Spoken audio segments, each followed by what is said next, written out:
अर्जुन से भगवान कहते हैं, अर्जुन तुम तो कर्म करो, इनको तो मैंने पहले ही मार दिया, तुमको तो बस केवल फॉर्मेलिटी निभाना, ये तो पहले ही मरे हुए हैं, इनकी डेट फिक्स है। तो इसलिए हमेशा एक बात ध्यान रखो, हर देहधारी के प्रति आपके हृदय में दया का भाव होना चाहिए। दया सर्वभूतेषु संतुष्टया येन केनवा, ऐसे दो बात बता दी, संतुष्ट होना चाहिए किसी भी प्रकार से, येन केन माने किसी भी प्रकार से अपने मन को समझाओ, रोज समझाओ, हर क्षण समझाओ, क्योंकि क्या होता है दुनिया का जब हम होते हैं ना, तो मन उसकी तरफ हमारा कोई हम और आप दो ऐसे व्यक्ति नहीं है, सारा संसार चल रहा है। तो अगले महीने तक तो मनुष्य को एक ही बात याद रखनी कि कैसे भी अपने मन को समझा ले कि जो मिला है प्राप्त को ही पर्याप्त मान ले, समझ लो।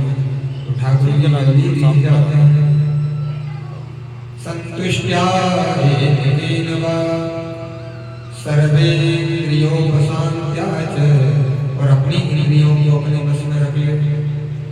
तीन बातों का ध्यान रखना है, सभी के प्रति दया का भाव, और जो मिला है प्राप्त को ही पर्याप्त मानना है, और अपनी इंद्रियों का कंट्रोल आपके हाथ में होना चाहिए। इन तीन बातों को जो अपने जीवन में धारण करता है, ठाकुर जी उस पर जल्दी रीझ जाते हैं। गाय के लिए तो सत्यासु जनार्दन, गाय के लिए। और ध्रुव जी महाराज चले। अब जब ध्रुव जी महाराज चले तो मैंने आपने बताया था ना, नारद जी भगवान शाम को फोन लगाऊंगा आपको, परसों लगेगी की चिंता हो, भगवान को चिंता हुई ध्रुव की, तो नारद जी को भेज दिया, बोले जाओ इसको मंत्र दे दो, क्योंकि 5 साल का बालक है, ना कोई यज्ञोपवीत संस्कार हुआ है, ना कोई गुरु दीक्षा ली। वो स्वामी पाद करते हैं, गुरु बिन भगवान शाम को लगाऊंगा आपको फोन कथा में। गुरु बिन भगवान तरही ना कोई, गुरु बिन भगवान तरही ना कोई, गुरु बिन भगवान तरही ना कोई, जो निरंजन कर सम होई, जो निरंजन कर सम होई, गुरु बिन भगवान तरही ना कोई, जो निरंजन कर सम होई, गुरु बिन भगवान तरही ना कोई,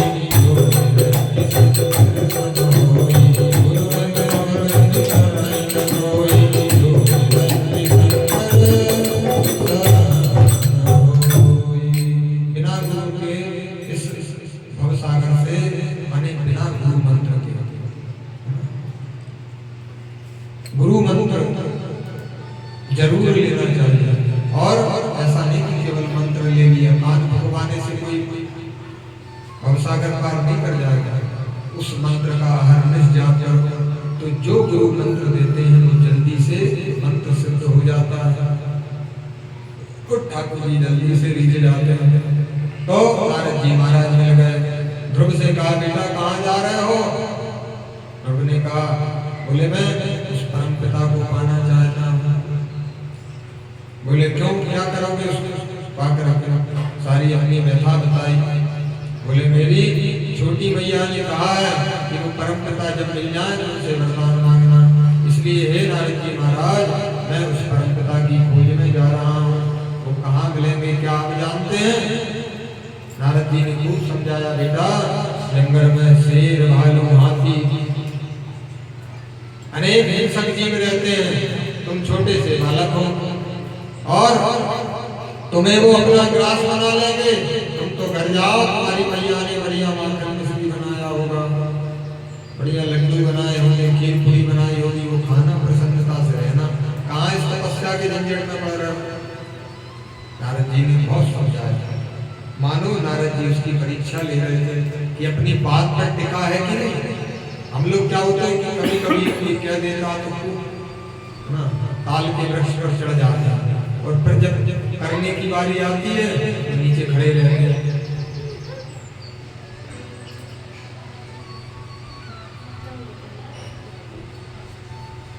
तो ध्रुव जी महाराज की परीक्षा लेने के लिए नारद जी महाराज ने कहा, हे ध्रुव, तुम जा तो रहे हो, लेकिन कैसे रहोगे वहाँ? क्या खाओगे, क्या पियोगे, कहाँ सोओगे, कहाँ नहाओगे? लेकिन ध्रुव जी महाराज अपनी बात पर अड़े रहे, और जब अड़े रहे तो नारद जी को लगा कि योग्य चेला मिल गया।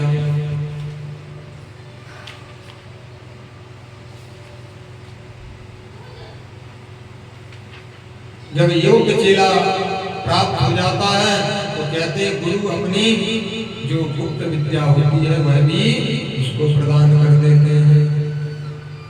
और नारद जी महाराज ने ध्रुव का कान फूंक दिया, कहा, बेटा, मैं तुम्हें द्वादशाक्षर मंत्र देता हूँ, तुम इस मंत्र का जाप करना, और जब तुम इस मंत्र का जाप करोगे श्रद्धा और भक्ति से, विश्वास के साथ, तो निश्चित ही तुम्हारी मनोकामना जल्दी से जल्दी पूरी हो जाएगी। और ओम नमो भगवते वासुदेवाय, एक द्वादशाक्षर महामंत्र कान में फूंक दिया और कहा, जाओ मधुबन में, वहां यमुना के किनारे तुम जाकर के तपस्या करना।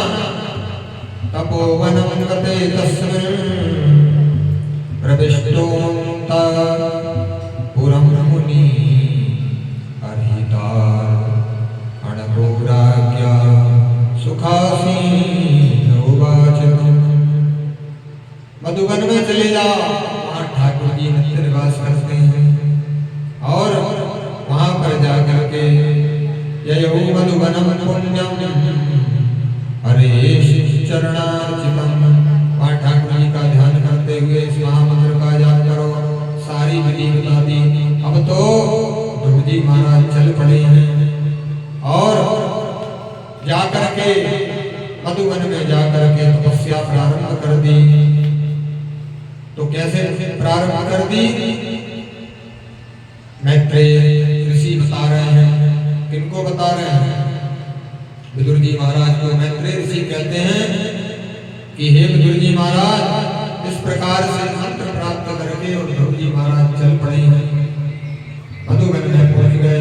वहां जाकर के तेरा कांते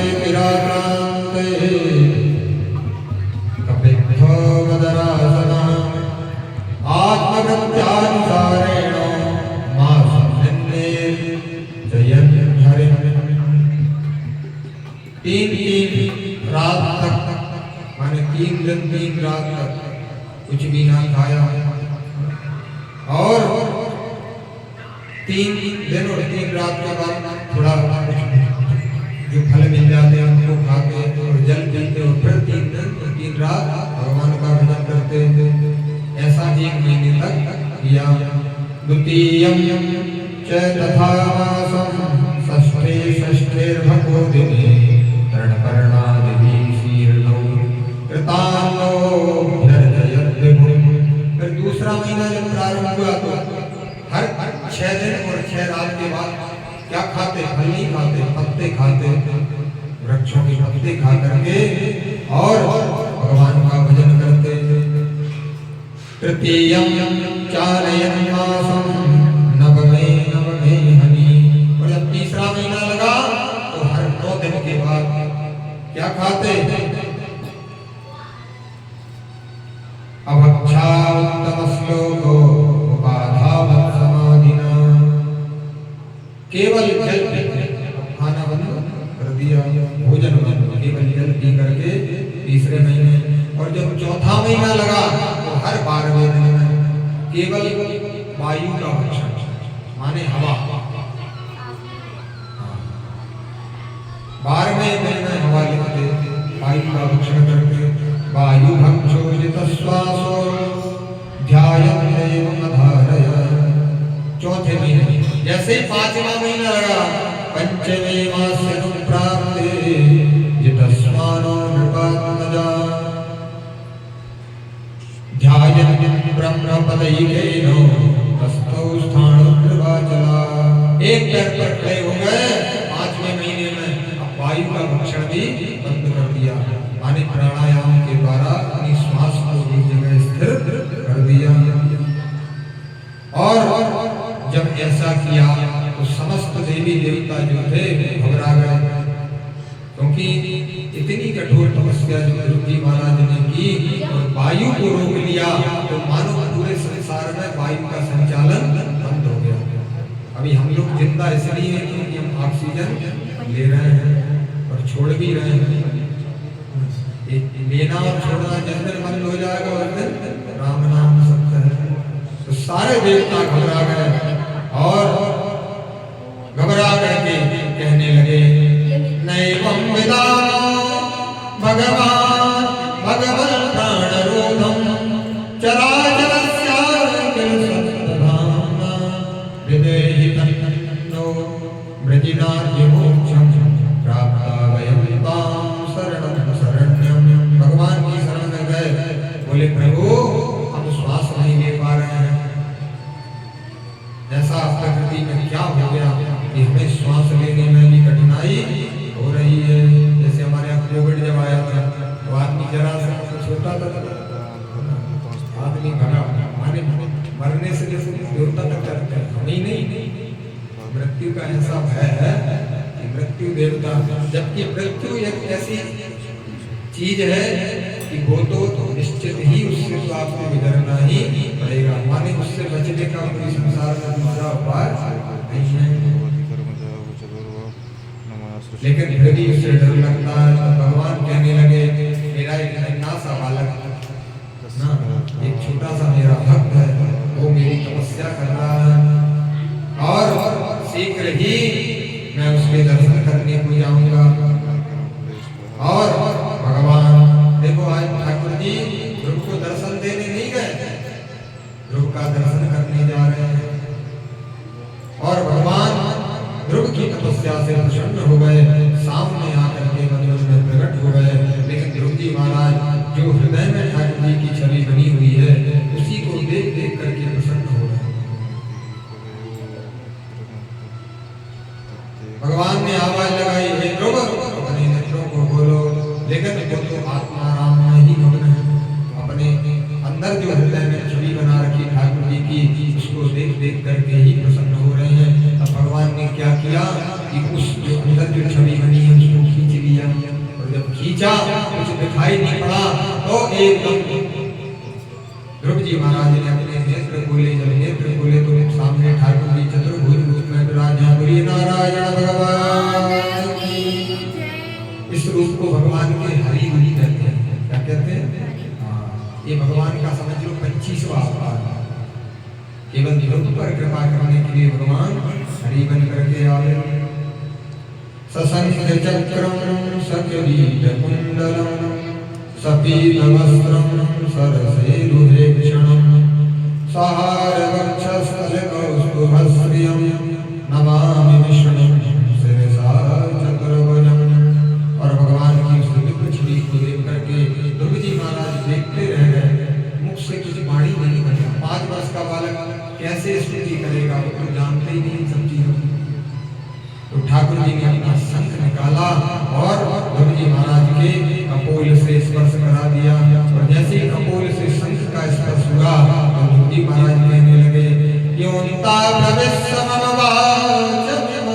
प्रसुप्ता संजीवयत् खल शक्तिधरस्वधाम्ना अन्याश्च हस्तचरण श्रवण तगादि प्राणान्नमो भगवते पुरुषाय तुभ्यं।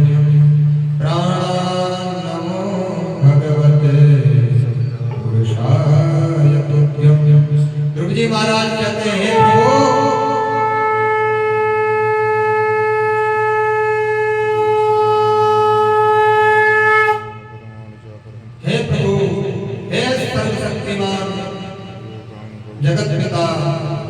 स्वामी आपने मेरी सोई हुई वाणी को जगा दिया। और इस शंख की विशेषता है, इस शंख में यदि आप ऐसे कान से लगाएंगे तो आपको ऐसा लगेगा जैसे समुद्र की लहरें चल रही। और शंख और गरुड़ भगवान इसलिए घर में रखे जाते हैं कि गरुड़ भगवान को जब भी बजाओ तो किसी मंत्र की आवश्यकता नहीं है, क्योंकि गरुड़ भगवान जो है वो हमेशा जब भगवान गरुड़ चलते हैं तो उनके पंखों से वेद ध्वनि निकलती है। और शंख भगवान जब बजते हैं तब भी वेद ध्वनि होती है। तो इसलिए इनको घर में रखना चाहिए, लेकिन बिना आसन के न शंख रखना चाहिए न गरुड़ भगवान को। और जब भी शंख भगवान रखो तो इनमें जल भर करके रखो और तुलसी दल डाल करके रखो। शंख और तुलसी बिना, शंख और भगवान शालिग्राम बिना तुलसी के पी रहते हैं, इनको बहुत कष्ट आता है बिना तुलसी। इसलिए हमेशा तुलसी दल से इनको पूर्ण करके रखना चाहिए। जो लोग शंख में जल भर करके रखते हैं, नित्य उनका पूजन करते हैं, घंटी का, चाहे ठाकुर जी की पूजा करो ना करो, वो व्यक्ति कभी दरिद्र नहीं होता। ये भगवान, ये भी भगवान है। हमको लगता है कि हम भगवान के माने सेवा में जैसे शंख रखते हैं, घंटी, कई लोग तो ऐसा सोचते हैं कि ये तो सब नीचे रख लेते जाओ, उनका मन पड़ता। तो ये साक्षात देवता वही भगवान का ही स्वरूप। भगवान के पास केवल भगवान ही रह सकते हैं। और जो हम कटोरी, चम्मच, पंचपात ये सब भी रखते हैं, ये शरीर भगवान के यहाँ देवता मौजूद है। ये पात्रों में भी सब देवता मौजूद है, ये पात्र नहीं है। भगवान के निकट जो भी रहता है सब देवता लोग हैं। इनका सम्मान भी वैसे ही करना चाहिए जैसे भगवान का सम्मान करते हैं। तो नारद जी कहने लगे, हे प्रभु आपने मेरी, ध्रुव जी महाराज कहने लगे, हे प्रभु आपने मेरी सुनी हुई वाणी को जगा दिया। और कहने लगे, मेरे पैर, कान, त्वचा आदि जो मेरी पांचों कर्मेंद्रियां हैं, पांचों ज्ञान इंद्रियां हैं, और आपका स्पर्श पाते ही मानो चेतना को प्राप्त हो गई। और खूब सुंदर ध्रुव जी महाराज ने भगवान की स्तुति की। भगवान कहने लगे, हे ध्रुव तुम क्या चाहते हो, हमसे वरदान मांगो। लेकिन अब वरदान मांगने की इच्छा ध्रुव जी महाराज की नहीं रही, क्योंकि जब प्रभु का दर्शन हो गया तो अब क्या चाहिए। लेकिन भगवान ने कहा, हे ध्रुव हम तुम्हें आशीर्वाद देते हैं कि तुम जाकर के और राजा बनोगे, और राजा बन करके 33,000 वर्ष तक तुम राज्य लक्ष्मी का उपभोग करोगे। ऐसा भगवान ने आशीर्वाद दिया। और भगवान का स्पर्श होते ही ध्रुव जी महाराज 18 वर्ष के हो गए, क्योंकि भगवान जब भी कुछ देते हैं फिर हर चीज जोड़ कर, क्योंकि 18 वर्ष लगते ध्रुव जी को पढ़ने में सब, इसलिए भगवान ने सारा ज्ञान 5 वर्ष और 6 महीने की दे दिया। लेकिन भगवान ने सीधा हाथ का स्पर्श किया तो ध्रुव जी महाराज 18 वर्ष के हो गए। और भगवान वहां से अंतर्ध्यान हो गए, ध्रुव जी को आशीर्वाद दिया। अब जब पता चला नारद जी महाराज को कि हमारा चेला तो पास हो गया, माने हमने जो मंत्र उसके कान में फूंका था वो सफल हो गया, तो नारद जी महाराज खुद ही जा गया करके बताने लगे। बोले सुनते हो, बोले ध्रुव को जानते हो क्या? उसने केवल 6 महीने में भगवान की तपस्या करके और प्रभु को प्रसन्न कर लिया। ठाकुर जी उसकी तपस्या से प्रसन्न हो गए, उसके ऊपर नीच गए और आकर के दर्शन दिया, आशीर्वाद दिया, और अपने शिष्य की ख्याति को सारे संसार में स्थापित कर दिया। और जब राजा उत्तानपाद को पता चला तो मन ग्लानि से भरा हुआ है, लेकिन पुत्र के जब भी कहते हैं दुनिया में इंसान किसी से हारना नहीं चाहता, मनुष्य की मन की ऐसी बात होती है कि चाहता है कि मैं सबसे आगे रहूं, लेकिन हर पिता चाहता है कि मेरा पुत्र मुझसे आगे निकल जावे। और जब ध्रुव की उपलब्धि को महाराज उत्तानपाद ने सुना तो मन आनंद से भर गया, आंखों से अश्रुपात होने लगे और ढिंढोरा बजवा दिया। बोले ध्रुव का खूब स्वागत करो। पूरे नगर को सजाया गया और ध्रुव जी का सारे नगरवासियों ने प्रेम के साथ स्वागत किया। ध्रुव जी महाराज आए और ध्रुव जी महाराज को तानपाद राजा ने राजगद्दी सौंप दी और स्वयं भजन करने लगे। इनके जो छोटे भाई थे उत्तम, समय बीता और यक्षों से इनका झगड़ा हो गया और यक्षों ने मिलकर के उत्तम को मार दिया। अब ध्रुव जी महाराज को बड़ा क्रोध आया और यक्षों से युद्ध करने लगे। तब ऋषि महर्षि आए और समझाया, बोले आप जैसे भगवत प्राप्त राजाओं को ये हिंसा शोभा नहीं देती। एक और इसमें जो मुख्य बात है कि भगवान को प्राप्त करना सरल है, लेकिन जब तक सत्संग जीवन में नहीं होता ना तब तक काम बनता नहीं। ध्रुव जी महाराज ने भगवान को तो प्राप्त कर लिया था और भगवान की कृपा से राज्य भी प्राप्त हो गया था, लेकिन सत्संग का अभाव होने के कारण एक काम, क्रोध, लोभ, मोह, ना हिंसा, ईर्षा ये जाति नहीं है। ये जाति तभी है जब आप सत्संग करेंगे। क्योंकि मैं आपको बार बार बताता हूँ कि हमारा जो शरीर है वो प्रभु ने कैसे बनाया, गुण अवगुण खानी। जैसे हम आटा गूंथते हैं काय के लिए, रोटी बनाने के लिए या पूरी बनाने, उसमें नमक भी डालते हैं। यदि हम नमक डाल के आटा गूंथ दें तो फिर उसमें नमक दिखाई पड़ता है? नहीं पड़ता, वो उसी से मिल जाता है। और जब तक नमक नहीं डालेंगे तो उस रोटी में, उस पूरी में स्वाद नहीं है। तो इस संसार में ये गुण और अवगुणों को मिलकर के संसार है। तो केवल गुण रहेंगे तो भी संसार नहीं चलेगा और केवल अवगुण रहेंगे तो भी संसार नहीं चलेगा। दोनों का जोड़ा है। और हर व्यक्ति के जीवन में गुण और अवगुण होते हैं। संसार में ऐसा कोई व्यक्ति नहीं है, क्योंकि कुछ ना कुछ कमी रहती तभी हम यहाँ आते हैं। या तो कमी वाला आता, या तो फिर भगवान के पार्षद आते हैं, या भगवान स्वयं आते हैं अपने भक्तों का कल्याण करने के लिए। तो हम भगवान तो है कोई ना कोई कमी है, तो उस कमी को, त्रुटि को पूरा करने के लिए आए। तो बिना सत्संग के आदमी का कल्याण होता नहीं है। एक बेटा, एक महात्मा थे और उनकी बढ़िया अच्छी बड़ी दाढ़ी थी और वृद्ध हो गए थे। तो वो जिस मंदिर में रहते थे वहीं पास में एक डोकरी अम्मा भी रहती थी और वो महाराज जी से सत्संग करने जाया करते। क्या करने जाती थी? सत्संग करने। और वो जब जावे तो वो एक बात पूछती महात्मा जी से, बोले महात्मा जी ये बताओ, वो अम्मा के पास एक बकरा था। बकरा देखा बेटा, बकरी बकरा। तो बोले आपकी दाढ़ी अच्छी है कि मेरे बकरे की दाढ़ी अच्छी है? तो महात्मा जी अपनी दाढ़ी पर हाथ फेरते हुए हमेशा मुस्कुरा देते, उनकी बात का कभी उत्तर नहीं देते, मुस्कुरा के उनकी बात को टाल दिया करते। अब समय बीता, धीरे धीरे माता जी का तो वही प्रश्न था और महात्मा जी का वही उत्तर था।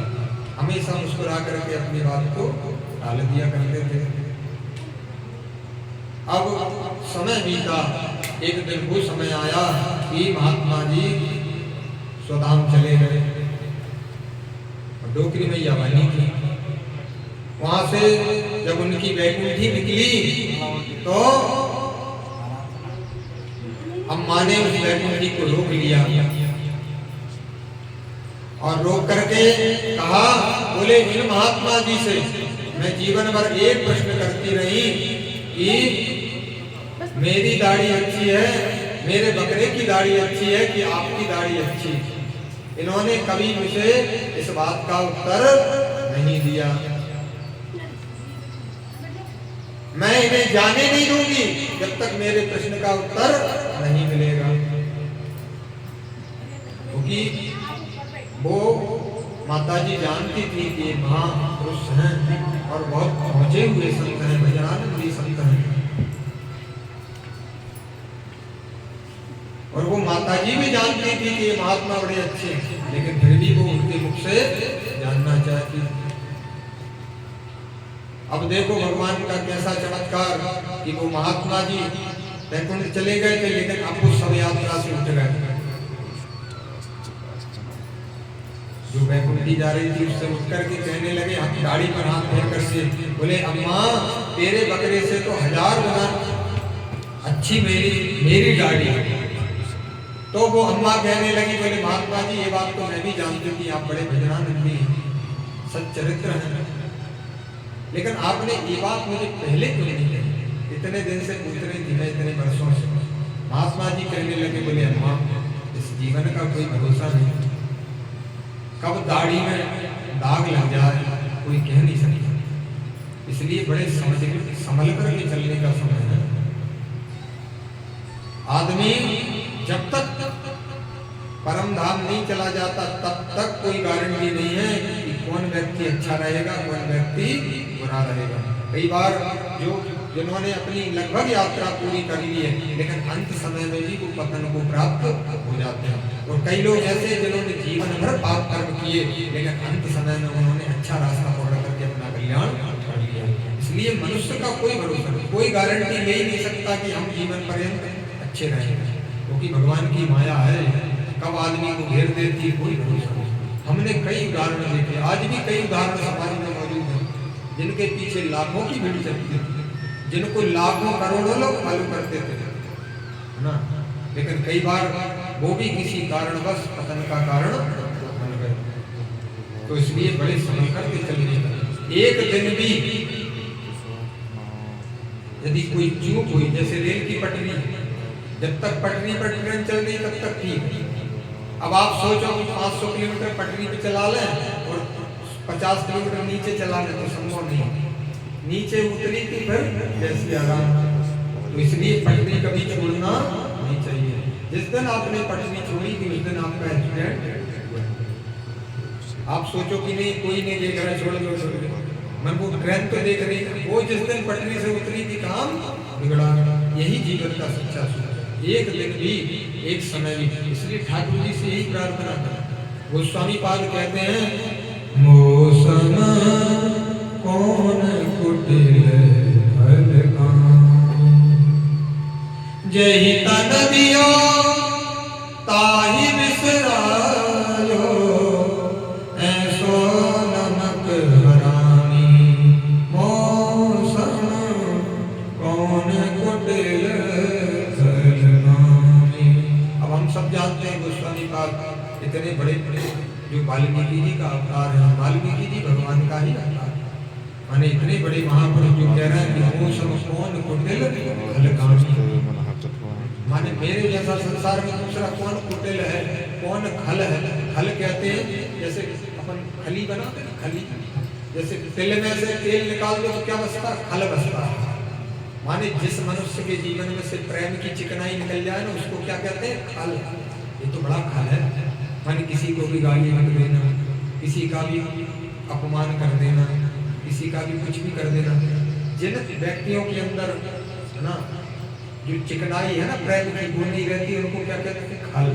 उनको ना बोलने का ढंग है, ना चलने का ढंग है। तो गोस्वामी कहते हैं, मौसम कौन कुटिल खल कामी, मेरे जैसा कौन संसार में खल है, कौन कुटिल है, कौन कामी। यही तन दियो, उस परमात्मा ने तन तो उसी ने दिया। अगर हम बिल्कुल पूरे सही हैं, ये ठाकुर जी की विशेष कृपा है। अगर कुछ एक चीज भी शरीर में कम हो जाए तो आप दुनिया की संपत्ति लगा करके भी उसको ठीक नहीं कर सकते। माने जैसे हाथ ही ना होता तो आप दुनिया में कुछ भी कर लो, हाथ नहीं लगा सकते, आंख ना होती। माने जैसे अभी किसी के निकल जाए तो लगा सकते हैं, लेकिन यदि वहीं से कम भगवान की यहीं से अगर नहीं आई आप तो फिर आपकी ताकत नहीं है कि आप उसमें। प्रभु ने इतना अनमोल हमें धन दिया, ये धन, लेकिन फिर भी हम कहते हैं ठाकुर जी आपने क्या दिया ना, और उसको भूल करके और इस संसार में हम चिपके पड़े हैं। माने महापुरुष भी अपने अंदर अवगुण देखते हैं। एक और श्लोक मुझे याद आया, कहते हैं सम्मानम सुरापान, जो सम्मान समाज में हमको मिलता है ना इससे दूर रहो, इसको सुरापान के समान समझो। सम्मानम सुरापान गौरवम घोर गौरवम, गौरव जो है ना इसको रौरव नरक की तरह समझो। और कहते हैं प्रतिष्ठा सूकरी विष्ठा, प्रतिष्ठा को जो प्रतिष्ठा मिलती ना, इसको सूकर की विष्ठा की तरह समझो। यदि 3 चीजों से बच गए तो निश्चित आप ऊपर तक जाएंगे, और यदि इन्हीं में फंस करके रह गए तो फिर जल्दी पतन होने से कोई बचा नहीं सकता। सम्मान छोड़ो, कोई दे तो ठीक, न दे। कल हमने बताया था ना महात्माओं का स्वभाव, कोई पूजा करे तो ठीक, ना करे तो ठीक, माने जो दोनों अवस्थाओं में सम रहे। कल लक्ष्य का पतन हमने इसी बात से सुना, हजारों लोग खड़े हैं, उससे उसको कोई प्रसन्नता नहीं, लेकिन कोई एक व्यक्ति भी बैठा था, उससे वह दुखी हो गई। सम्मान सुरापानम गौरवम घोरवम, इनसे आदमी को बचना चाहिए। तो ध्रुव जी महाराज ने महात्माओं की बात को माना, और इसका मतलब यह है, इस कथा का एक सारांश ये भी है कि भले ही प्रभु प्राप्त हो जाए, लेकिन फिर भी सत्संग की महिमा कम नहीं है।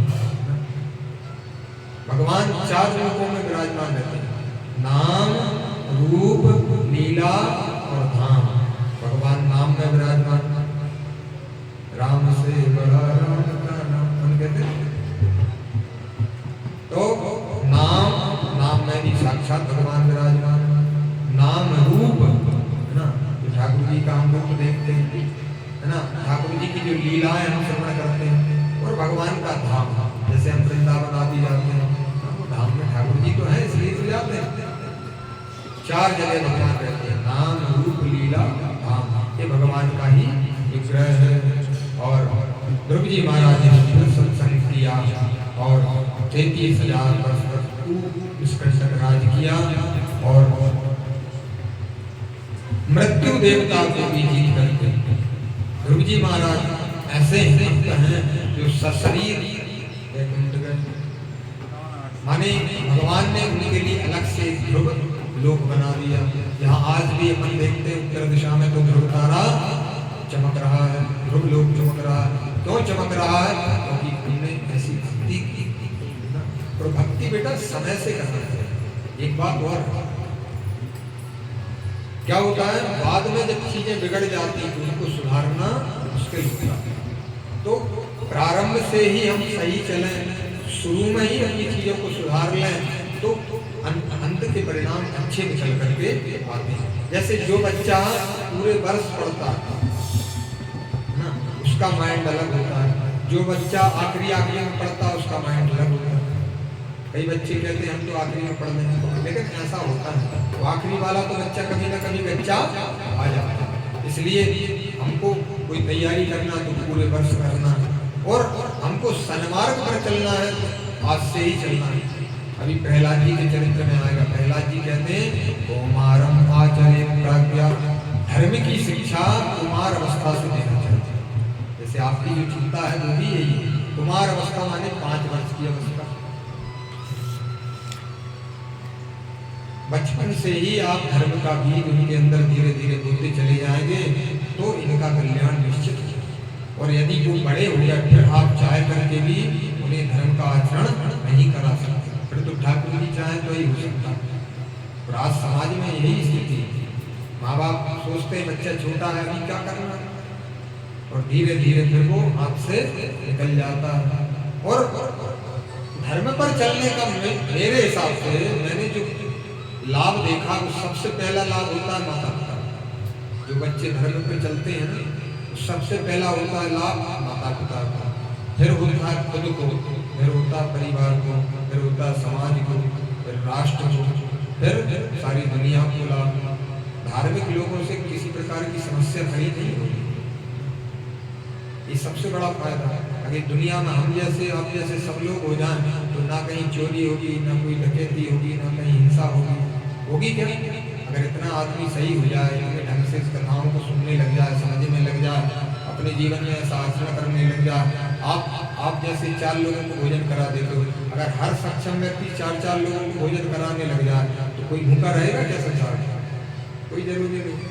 अब आप जैसे हर बच्चा हो जाए तो कोई वृद्धाश्रम भी नहीं रहेंगे। तो आजकल वृद्धाश्रम भी खुलने लगे हमारे। जितना आदमी पढ़ा लिख करके बड़ा बन रहा है ना, तो बड़ी बड़ी कोठियां बनाते हैं, लेकिन उनमें माता पिता के लिए कमरा नहीं अपने को भी दिखाते हैं, देखो ये बच्चों का अलग है, और बच्चों के बच्चों तक का बना रहे हैं, लेकिन माता पिता का कमरा नहीं, क्योंकि माता पिता उस घर में शोभनीय नहीं होते। तो ये सब विकृति क्यों आ रही है? क्योंकि हम धर्म से जुड़े नहीं। यदि हम धर्म को मानने लग जाएंगे, देखो एक और बड़ी बात, ये धर्म जो शब्द है ना, बड़ा विलक्षण शब्द है, और हर व्यक्ति का धर्म अलग है। हमारा धर्म अलग है, आपका धर्म अलग है, पुरुष का धर्म अलग है, स्त्री का धर्म अलग है, माता का धर्म अलग है, पिता का धर्म अलग है, पुत्र का धर्म अलग है, पिता का धर्म अलग है। माने आदमी एक ही है, लेकिन धर्म के अनेक स्वरूप उसमें विद्यमान रहते हैं। जितनी जिम्मेदारी से हम अपने बच्चों का लालन पालन करते हैं, उतनी ही जिम्मेदारी से सक्षम होने पर अपने माता पिता का भी ध्यान रखना है ना। मैं उसमें पढ़ रहा था, तो आदमी को 6 जगह अपने धन को खर्च करना चाहिए। माने कितनी जगह? 6 जगह। यदि वो कमाता है तो 6 हिस्से, 6 लोग उस पर आशा लगा करके बैठे हुए हैं। तो कई बार ये होता, आने वाली पीढ़ी के लिए तो खूब संचय करके रखते हैं, लेकिन जो वर्तमान पीढ़ी है, जो हमसे हमारे पूर्वज हैं, उनके प्रति हमारा कोई भाव नहीं रखता, क्योंकि हम धर्म से नहीं जुड़े। धर्म से जुड़े होते तो ये सब चीजें हमारे साथ साथ चलती है ना। और ये शिक्षा हम जब बचपन से देते हैं, तो बचपन से उन संस्कारों में जब बच्चा पढ़ता है, तो फिर उन्हीं संस्कारों से वो रहता है। एकदम कोई किसी की बात नहीं मानता। और एक और है, जब ज्यादा पढ़ जाता है आदमी, है ना, तब भी फिर किसी की बात नहीं मानता, उसको लगता है ये जो कह रहे हैं वो सब बेकार है। ध्रुव जी महाराज मृत्यु के सिर पर पैर रख करके और अंत में ध्रुवलोक को प्राप्त हुए। ध्रुव जी ने कहा, प्रभु मेरी मैया को भी मैं अपने साथ ले जाऊं। ध्रुव जी महाराज अपनी माँ को भी अपने साथ ले गए। ये उत्तानपाद जो है वो हमारा शरीर है। क्या है इसका? इस कथा का आध्यात्मिक भाव ये है कि हम ही उत्तानपाद हैं। हम हो चाहे आप हो, हम सब उत्तानपाद। हम जब माँ के गर्भ में रहते हैं, हमारे पैर ऊपर रहते हैं और सर नीचे रहता है। तो जिसके पैर ऊपर हो उसको क्या कहते हैं? उत्तानपाद। पाद माने पैर, और ऊपर उत्तान माने ऊपर हो, उसी का नाम है उत्तानपाद, है ना। हमारे मस्तिष्क में जो बुद्धि होती है वो 2 तरह की होती है। एक होती सुनीति, जो कहती है कि नीति पर चलो, नीति का, अभी जैसे रेड लाइट है, जंप मत करो। एक कहती ना बुद्धि, दूसरी कहती नहीं आज जल्दी है, कर लो, आयन भर देंगे उसमें क्या, अगर आ जाएगा। एक होती सुरुचि, जो रुचि के हिसाब से चल रहा है, उसको क्या कहते हैं? सुरुचि माने अपनी रुचि। कभी भी उठो, कभी भी सो, कभी भी जगो, कभी भी नहाओ, कभी भी खाओ, इसको क्या कहते हैं? सुरुचि। तो सुनीति कहती है बेटा 5 बजे उठो, है ना, सूर्य भगवान का वेलकम करो। जो इंसान सूर्य भगवान का वेलकम करता वो कभी फ्री नहीं रहता, उसके पास सदैव काम चलते रहते। और मैंने काम केवल धन के लिए ऐसा नहीं है। जब आदमी व्यस्त रहता है ना, तो वो बुरे काम से बच जाता है। व्यस्तता जो है ना, जीवन को सुधारने का सबसे बड़ा सूत्र। तो सूर्य का वेलकम करो, प्रातः जल्दी नहाओ, है ना, टाइम से भगवान की सेवा करो, फिर भोजन करो, टाइम से सो जाओ। ये नीति कहती, और सुरुचि कहती नहीं अभी तो सो, अभी तो बढ़िया नींद आ रही है, अच्छा ठंडा मौसम है, तुम सो, है ना, जब लगे जब उठ गए, जब लगे जब खा रहे। और ऐसी आदमी बिगड़ जाता है। लेकिन एक बात ध्यान रखना, सुरुचि का जो पुत्र होता है ना, वो उत्तम होता है। आदमी को लगता है अरे बड़ा बढ़िया काम क्या, तो एसी लगी, कोई सो रहे हैं, कोई खा रहे हैं, पी रहे हैं, मौज कर रहे हैं। लेकिन वो कब आपका रंग में भंग पड़ जाती, भरोसा नहीं रहता, है ना, कब वो सुख आपका छिन जाए, कोई भरोसा नहीं।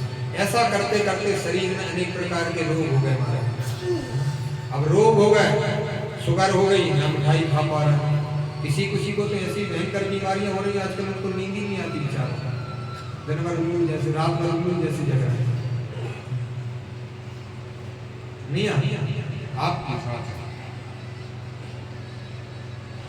कृष्णाय वासुदेवाय हरये परमात्मने प्रणतक्लेशनाशाय गोविन्दाय नमो नमः। जब भी बिस्तर पर सोए इस महामंत्र का जाप करो। 8-15 दिन में ठाकुर जी इतनी बढ़िया कृपा करेंगे, आनंद आएगा। और ये जो संगीत अभी चल रहा है, ये ऐसा डाउनलोड कर लो, हल्का हल्का संगीत सुनो, 1-2 बस ये संगीत चलता रहे। कृष्णाय वासुदेवाय, अपने आप आपकी सब चीजें सुधर जाएंगी। मैंने कई बार बड़ी आपद बन जाती है जीवन में, लेकिन इन महामंत्रों में जितनी शक्ति है उसमें दुनिया की किसी चीज में नहीं है। और एक अनुभव की बात है, भगवान बड़ी कृपा करते हैं। तो हमारा शरीर ही उत्तानपाद है और हमारी जो बुद्धि है सुनीति और सुरुचि, यही हमारी दो पत्नियां हैं। और इन्हीं से 2 पुत्र जन्म लेते हैं, एक उत्तम होता है और एक ध्रुव होता है। तो यदि ध्रुव जैसा बेटा होगा तो आप कल्याण को प्राप्त हो जाएंगे, और उत्तम जैसा बेटा होगा तो किसी से लड़ झगड़ करके अपने जीवन को बर्बाद कर लेगा। तो हमेशा प्रयास करना चाहिए। सुरुचि लगती अच्छी, लेकिन सुनीति में थोड़ा कष्ट है जीवन में, लेकिन कष्ट भले ही भोग लो, लेकिन जीवन ऐसा हो कि जीवन में ऐसा लगे कि हमने जीवन को आनंद के साथ जिया। यह कथा हमें यही सिखाती है। ध्रुव जी महाराज का ऐसा पावन चरित्र है। और आगे सुखदेव भगवान राजा परीक्षित को कथा श्रवण करा रहे हैं, और यही कथा मैत्रेय मुनि श्री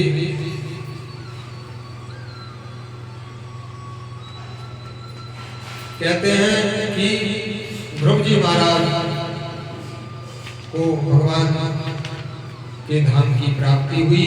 और आगे ध्रुव जी के ही वंश में एक राजा अंग हुए, उनका नाम क्या था? अंग। ये बड़े ही धर्मात्मा राजा थे और धर्म का पालन करते थे। लेकिन कई बार क्या होता है कि कुछ जल्दबाजी में हम निर्णय ले लेते हैं ना। इनकी जो धर्म पत्नी थी उनका स्वभाव थोड़ा विपरीत था, और उसी के कारण क्या हुआ कि पिता भले ही धर्मात्मा थे, लेकिन माँ के संस्कार के कारण जो बेटा हुआ उसका नाम बैन था। और उसने पिता जितना धर्म करते थे उसने सब कामों पर बैन लगा दिया। और कहता है कि किसी प्रकार का कोई यज्ञ करने की आवश्यकता नहीं है, किसी प्रकार का कोई हवन करने की आवश्यकता नहीं है, किसी प्रकार की कोई भागवत कथा करने की आवश्यकता नहीं है। न यष्टव्यम न होतव्यम न यष्टव्यम न दातव्यम